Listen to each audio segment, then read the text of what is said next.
What's going on, everybody? Mortem here, this time bringing you a look at the Barbarian class as well as all of its archetypes and the mechanics they work on in Pathfinder Wrath of the Righteous, which is currently in beta. So first things first, what is a Barbarian, right? Honestly, I don't think I need to answer that question, but it is normally how I start these videos, so Barbarians are basically melee fighters who enter a rage, and they get unique rage powers, which is like the big hook of their class. So with that rather simple description aside, let's talk how this actually works. So first things first, this is the first class I'm covering that actually starts with an alignment requirement.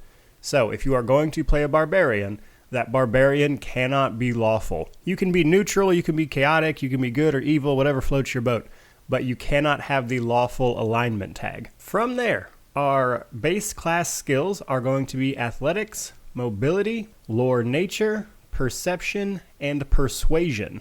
Our base proficiencies are going to be all simple and martial weapons, light armor, medium armor, and shields, excluding tower shields. So barbarians are not typically heavy armored despite being on the front lines. They typically wear light or medium armor. Now, the big part of the barbarian class is that they get to enter rages. Beginning at first level, the barbarian will be able to enter a rage for a set number of rounds per day, which basically means per rest. So this is 4 plus your constitution modifier. And then you gain 2 rounds per day for every level afterwards. Temporary increases to your constitution do not raise this cap.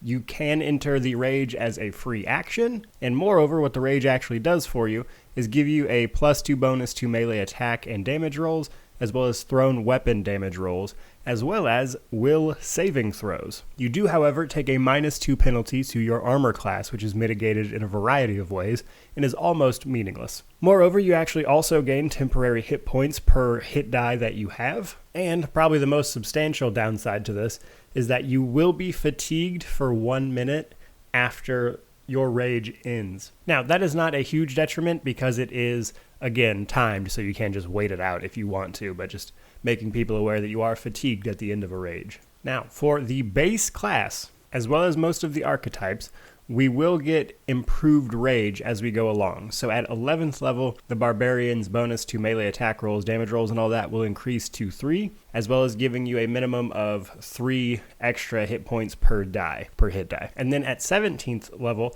the Barbarian actually doesn't become fatigued anymore once their rage ends. And then lastly, at level 20, the bonus on all of the rolls again increases to 4, as well as the temporary hit points per hit die. Now, here is the big thing with the Barbarians, which is not just their rage, but their rage powers.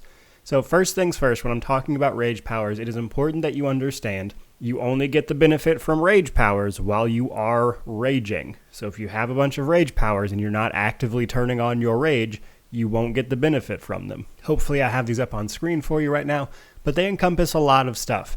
So a lot of them are exclusive with each other sometimes. So basically, like the totem ones especially, you can only pick one type of totem and then you can improve it with later ranks. So keep in mind, once you choose like a totem theme, that's the only totem theme you're going to get to choose without re-rolling your character. But it also includes stuff like stances and things like that you can choose to pick, and then they'll take on like different types of bonuses to your character, that kind of thing.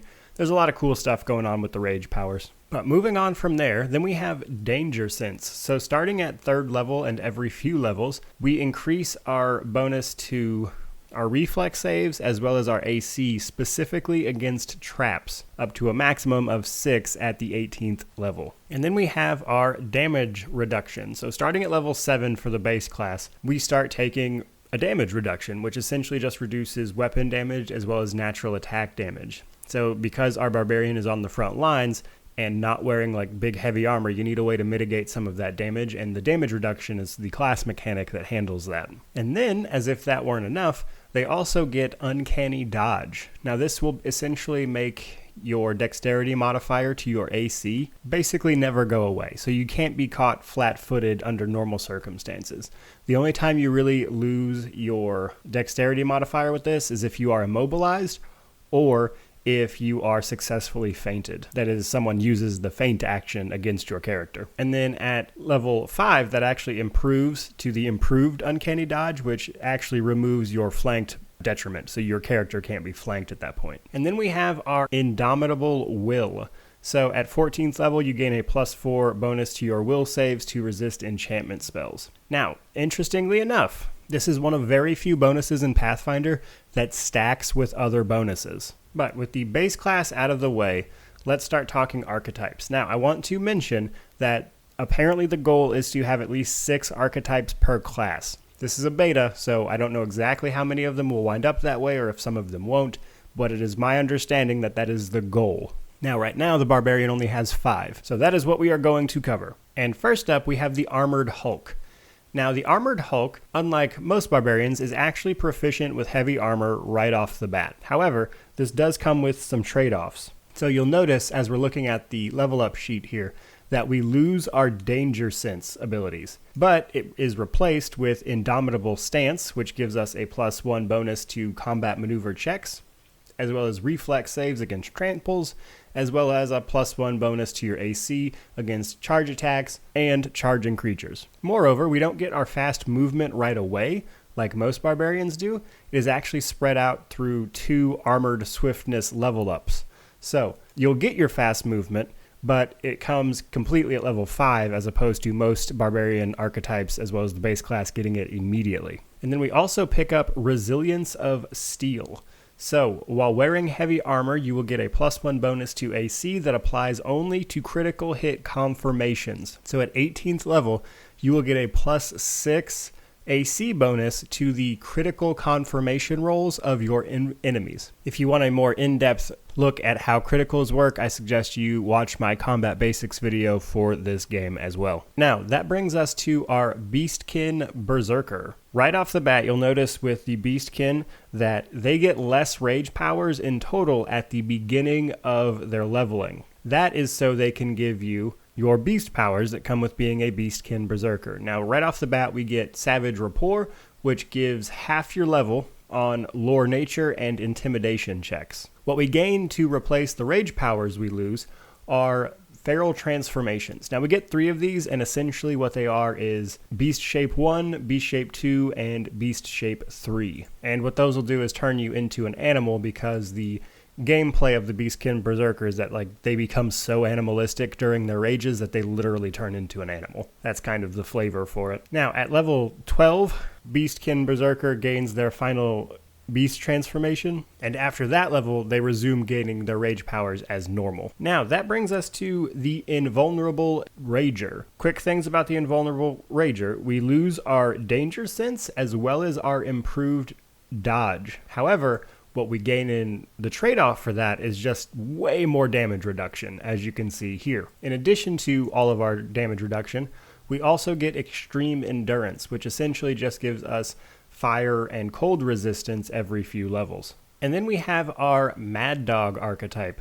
So Mad Dog is going to give your Barbarian an animal companion from the normal animal companion list. Now, for Mad Dog, we lose again our dodge as well as some of our rage powers. Our animal will pick up, well, our animal and us will pick up Pack Tactics at level 2 to replace our dodge, which will give us +4 attack rolls against flanked enemies that are flanked by ourselves as well as our animal companion. This is up from a +2 bonus from regular flanking. And then at level 5, our animal companion gains the Trip bonus feat, which lets them perform the combat maneuver Trip and attempt to trip an enemy. It's also worth mentioning that the Mad Dog starts getting their damage reduction much later in comparison to some of the other archetypes. However, they do get the normal amount just later on. Now, this brings us to our last archetype for the Barbarian right now, and that is the Pack Rager. The Pack Rager loses most of their damage reduction. They still get 1 point of it at level 10, but most of it they lose. They also get substantially less rage powers. Now, this is offset by giving us access to bonus feats in place of those rage powers that are specifically teamwork feats. So the teamwork feats rely on your party doing something at the same time. Now, typically, all of your members who are going to benefit from that feat have to also have the teamwork feat. However, at 7th level, the Pack Rager will pick up Raging Tactician. And what this will do is all of your team members within 50 feet will benefit beginning with 1 of your teamwork feats, and then at 13th level and 19th level, you will expand that to 2 and then 3 of your teamwork feats to your party within 50 feet while you are raging. So essentially, you'll get to share some of your combat expertise with your team in place of your damage reduction.